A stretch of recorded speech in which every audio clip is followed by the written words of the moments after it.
In the burning deserts of a distant world, a battle-scarred soldier tracks the impossible.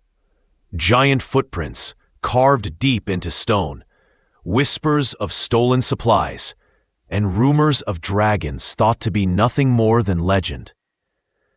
But when his rifle locks onto a bronze-scaled creature hiding in the shadows, the unthinkable happens. The dragon raises its claws in surrender and speaks. If you are new to the channel, then please subscribe to the channel and like the video, and tell us in the comments where you are watching from. Now, let's jump into the story. The desert of red embers stretched wide under two dying suns. Heat shimmered above the cracked ground, and red dust rose in spirals with every step Captain Jordan Hale took. His boots were worn but steady, carrying him through the lonely canyons of Orient 7. Shadows stretched long against the cliffs, thin and sharp like claws reaching across the sand. Jordan moved with purpose, though fatigue dragged at his shoulders. For 3 days he had tracked strange signs across the desert floor. Massive footprints, each wider than his hand, pressed deep into the hard earth. The prints had 3 long toes, marked with claw lines carved into stone. No known creature in the colony database matched them. Reports from the settlers at Dawn's Ridge spoke of stolen livestock and vanishing equipment. Others whispered of dragon sightings, glowing eyes watching from the ridge at night. Most laughed it off as campfire talk, but Jordan had served 15 years in the Colonial Ranger Corps. He knew the difference between myth and evidence. These tracks were not myth. Something real was out here. His ion rifle hummed softly against his shoulder, its charge reading 90%. Good enough for whatever he would face. He kept his breathing steady, each inhale full of the copper taste of dust. The canyon ahead narrowed, its walls rising like fortress walls. It felt like a trap, but he pressed forward. Inside his vest, close to his heart, he carried a worn photograph. A woman and a small child smiled from a time long gone. 3 years had passed since the transport failure that took them from him. 3 years of hollow missions, long nights, and a quiet ache that never left. He touched the pocket briefly, then forced his focus back to the trail. His wrist scanner pulsed with a sharp beep. A heat signature glowed just ahead, hotter than the desert air by 20 degrees. Jordan slowed his steps, moving into the shadow of the canyon wall.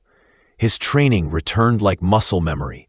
Analyze, measure angles, check for cover, prepare for ambush. The terrain here offered no easy retreat, perfect place for a predator to strike. Then he saw it. Behind a cluster of stone, a shape shifted. At first he thought it was a reflection of metal, but then the light caught scales. Bronze and gold shimmered in the last rays of the twin suns. The creature was smaller than the legends of Earth's dragons, but still large enough to crush him in an instant. From snout to tail, it stretched nearly 15 feet. The claws gleamed sharp. Teeth glinted in its half-open jaw. Jordan raised his rifle. The weapon adjusted automatically for wind and distance, locking onto its head. One shot, clean and quick, could end this. A bounty for proof of kill would earn him enough credits to transfer to a quieter colony. He imagined silence, somewhere far from memories, far from loss. His finger rested on the trigger. The creature lifted its head. Golden eyes, alive and fierce, fixed on him. For a long moment, neither moved. The wind pushed sand between them, whispering across stone. Jordan's grip tightened. Then, slowly, the creature rose on its hind legs. It lifted its front claws. Not in attack, but in a gesture that looked strangely like surrender. "Please," the voice came. Soft, clear, and undeniably real. Jordan nearly dropped his rifle.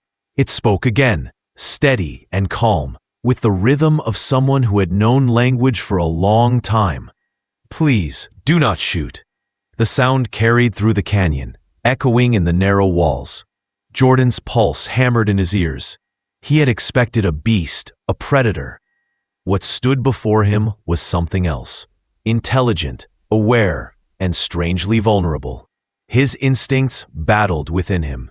One voice screamed caution. Another whispered curiosity. Dragons were supposed to be myth. On Orinth 7, myths did not talk. The creature lowered its claws slightly, but did not move closer. Its eyes stayed locked with his, not fearful, but pleading. Dust swirled between them, painting the scene in shades of fire and shadow. Jordan swallowed hard, his mouth dry. He had faced ambushes, raids, and alien predators before. None of them had ever asked him for mercy. None of them had spoken with words that touched the hollow space left inside him. For the first time in years, he hesitated. In that pause, the desert felt alive. The suns bled red light across the sky. The canyon echoed with silence, and a man with nothing left to lose faced a dragon who asked not for death, but for trust. The canyon air was heavy with silence. Captain Jordan Hale kept his rifle trained on the bronze-scaled figure, though his hands trembled slightly. The creature's voice still echoed in his ears. It was impossible, yet undeniable. This was no mindless predator. This was something far more complex. The dragon did not advance. Instead, she lowered her claws and tilted her head. Her golden eyes reflected the fading light of the twin suns. Her voice came again, steady and sharp. "My name is Lysandra. I am not your enemy." Jordan's jaw tightened. "Then explain the stolen livestock. Explain the missing colony supplies. I've been tracking these prints for days." His words carried suspicion, but also the weight of exhaustion. Lysandra shifted her wings slightly, bronze scales catching the glow. "Those tracks are not mine. I am a female of my kind. Females have 4 toes. What you followed belongs to another, a male named Morvith. He was once my mate. Now he is something much darker." Jordan frowned. His scanner had recorded 3 toed marks at every theft site. Her words struck an uneasy chord. Still, he kept his rifle raised.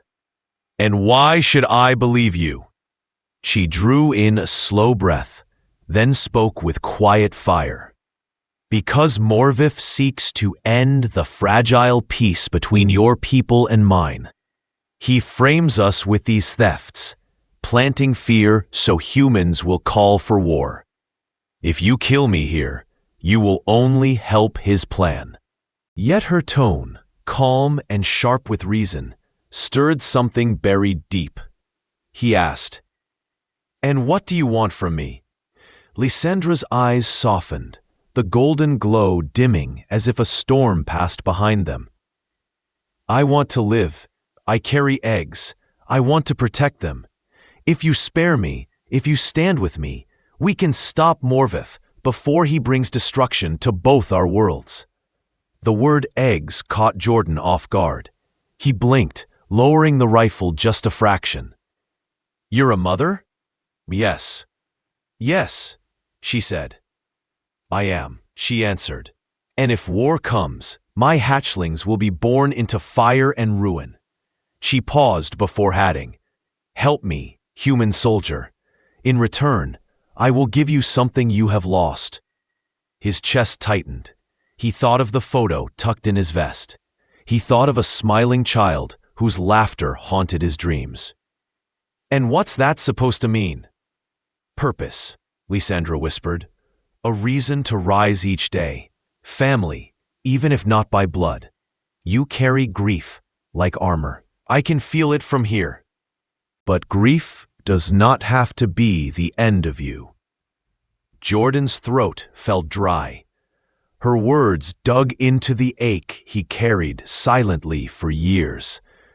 His finger hovered near the trigger, but the weight of his weapon no longer felt certain. He muttered, "You talk too much for a dragon." Her frills lifted in what almost looked like amusement. "And you assume too much for a human. I studied xenobiology and history at the Draconian academies.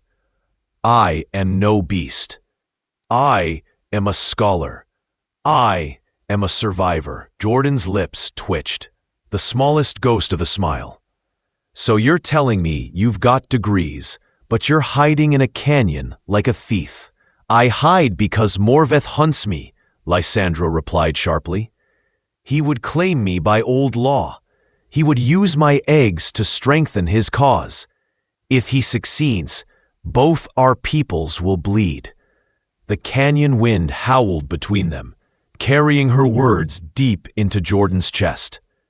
He studied her carefully, the scales, but beneath it all was truth. He lowered the rifle slightly, though his stance stayed guarded. "All right, say I believe you. What's the plan?" Lysandra's shoulders eased, though her eyes never left him. "We find Morveth. We confront him before he gathers more followers. I know where he will be. The nesting grounds.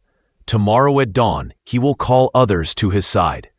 If we go together, we can expose him, but I cannot do it alone." Jordan narrowed his eyes. "And why would I risk my life for you?"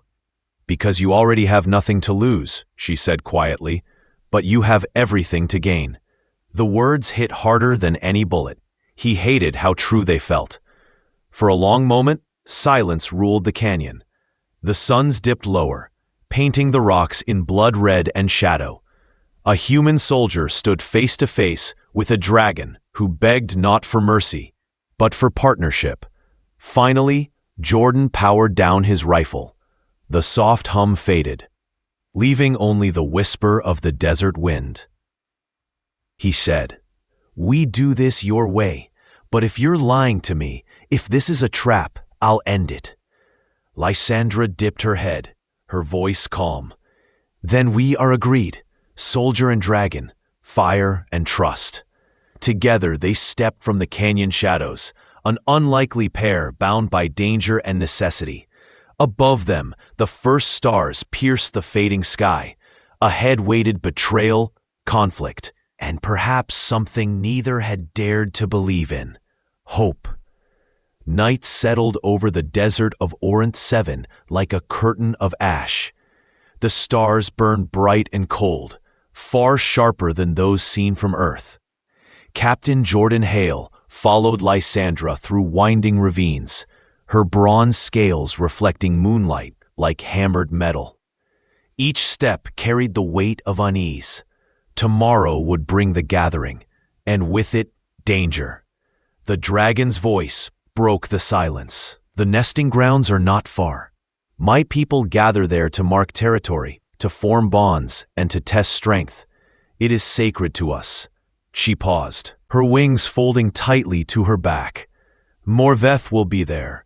He will use the tradition to gather followers.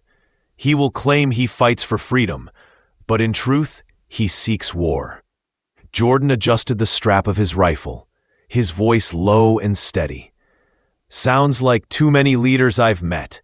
Talk about justice while chasing power." Lysandra glanced at him, golden eyes flickering. "You understand then?" He gave a faint nod. "I understand liars, and I understand how easy it is for crowds to believe them." By dawn, the land shifted. The red desert gave way to broken stone ridges and ancient pillars rising from the ground like the bones of giants.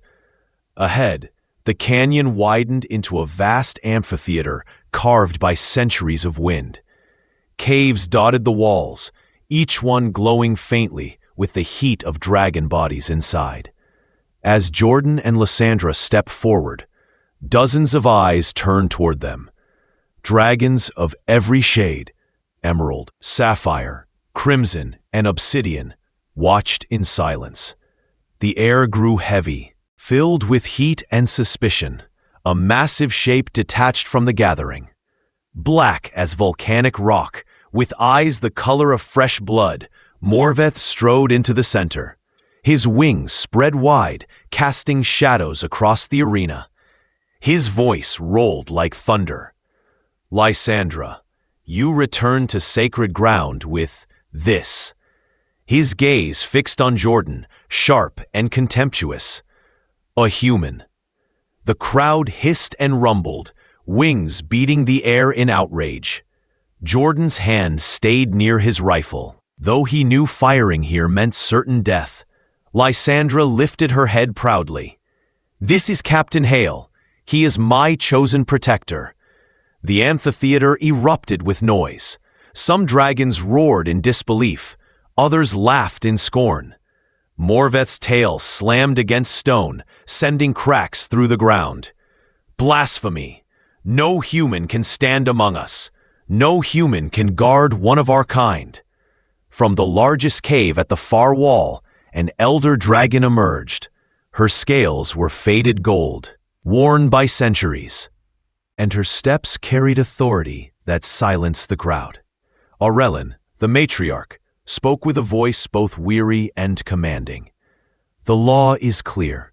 A female may choose her protector, no matter the species, if she accepts the bond." Morveth's frills flared in rage. "He is weak. He is nothing." Aurelin's eyes narrowed. "Then prove it. At dawn, combat will decide. If the human triumphs, he shall stand as protector. If he fails, his life ends, and you will claim what you seek." Jordan felt the weight of 100 dragon eyes on him. He had faced battlefields before, but this was something else. The enemy here was not only Morveth, but doubt itself. That night, Aurelin granted them shelter in a small cavern on the edge of the grounds. Jordan built a fire from dry brush, while Lysandra coiled near the entrance, her body glowing faintly from the heat within. For a time, silence filled the space. Lysandra's voice was soft, almost apologetic. "If I had, would you have come?" He stared into the flames. "Probably not." "Then you understand why I kept it." He gave a short laugh, dry and humorless. "You're asking me to fight a creature twice my size, with scales like armor, with fire in his throat. I'm only human." Lysandra turned her head toward him, eyes glowing in the dark. "You are human, yes, but you are not only human. Your people survive by adapting, by using tools, by finding paths others overlook. Morveth is strong, but he is predictable. Strength without vision is weakness." She led him deeper into the cavern, past scattered rocks, to a hidden alcove. There, half buried beneath rubble, Lysandra's frills twitched in what might have been a smile. "He stole it, but now it is yours. Wear it tomorrow. Use it." Jordan shook his head. "That's cheating." "That is survival," she replied firmly. "Morveth will use his fire, his claws, his wings. You must use what you have. Your weapons are different, but no less powerful." Jordan studied the exosuit, imagining its servos amplifying his movements, its strength carrying him where his body could not. Slowly, he nodded. "Maybe this levels the fight. Maybe." They returned to the fire. The flames cracked softly, and the night stretched long. Jordan pulled the worn photo from his vest, gazing at faces frozen in memory. Lysandra noticed. "Your family." "My wife and daughter," he said quietly. "Gone 3 years now. I never thought I'd care about anything again." Her eyes softened. "Yet here you are, willing to fight for one you barely know." He gave a faint, tired smile. "Maybe I'm just tired of losing." Sigh.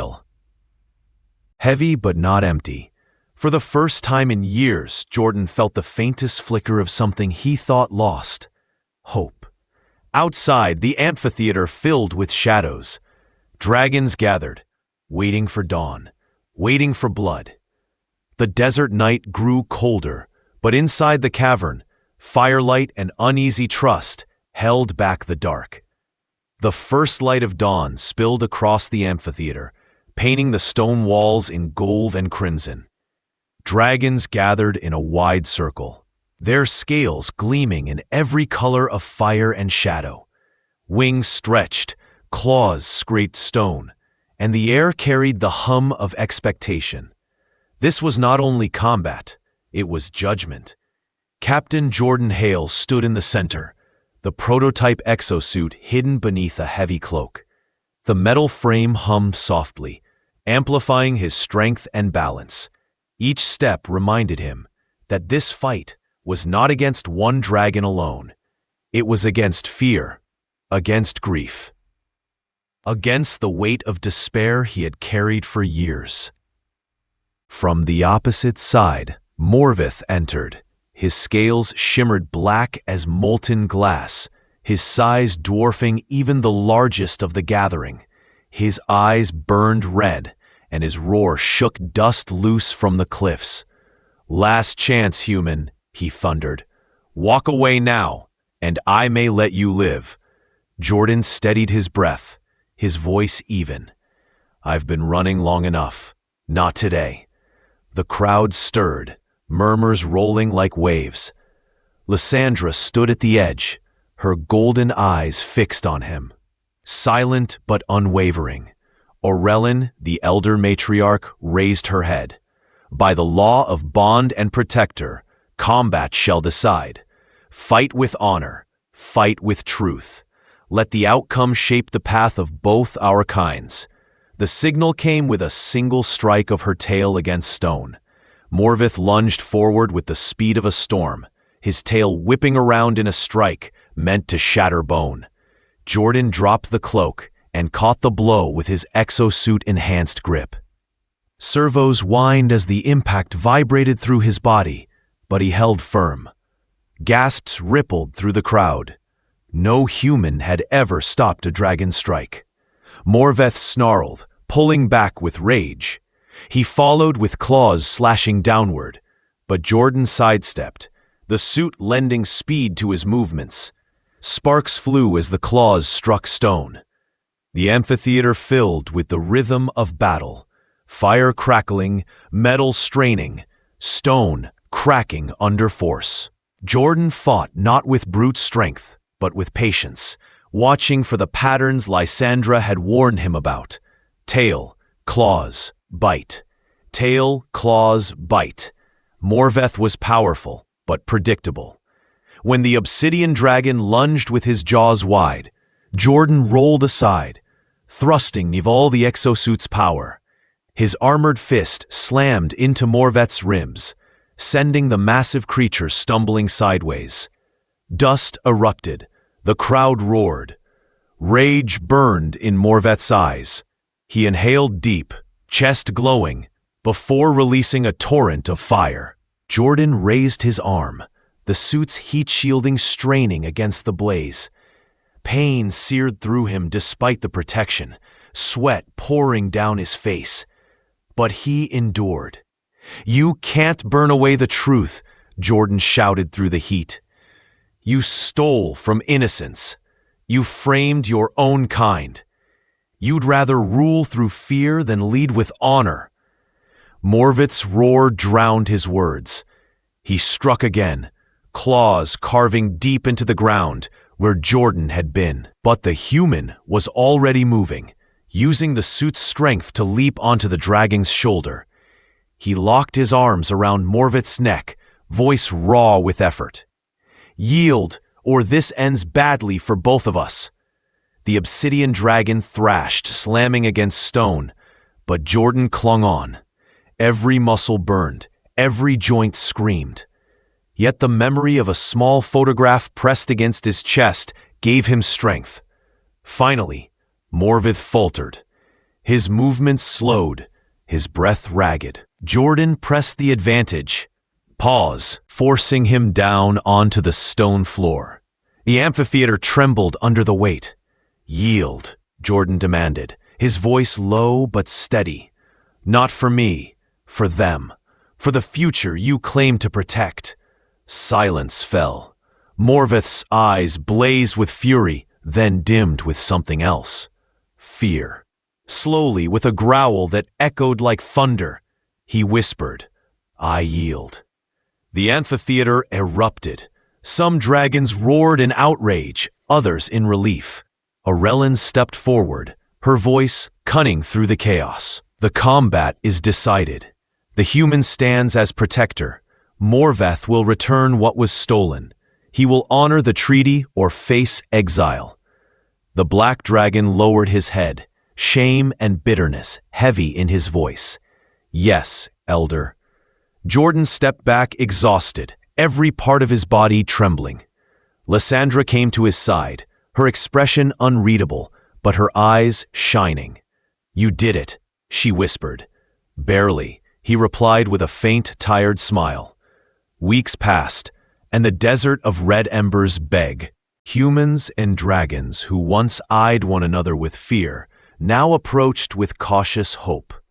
The outpost at Dawn's Ridge rebuilt its stores with goods returned by Morveth. And on the edge of the colony, an old ranch became something new. Jordan worked side by side with Lysandra, transforming the ranch into a haven. Dragons and humans visited, sharing knowledge, trading stories, learning that coexistence was not only possible, but powerful. In the barn, 3 large eggs rested in a nest of woven reeds. Lysandra curled around them, protective yet serene. Jordan sat nearby, his hand resting lightly against the shells, feeling the warmth of life inside. One night, under the light of 2 moons, the first egg cracked. A hatchling no larger than a house cat stumbled out, scales shimmering silver and bronze. Jordan's breath caught. "She's perfect," he whispered. Lysandra's voice was soft. "She will need a name." Jordan thought of the night sky, of the lights his daughter once loved. Within hours, 2 more joined her, one deep purple, one bright green. They tumbled clumsily across the straw, chirping and hissing, already curious about the world. As dawn broke, Jordan stood outside the barn, watching the hatchlings chase one another in the dust. His grief remained, but it no longer hollowed him. In its place was something new. Belonging, responsibility, hope. He looked back at Lysandra and the young dragons, then out toward the desert, stretching to the horizon. "This is only the beginning," he said quietly. And for the first time in years, he believed it.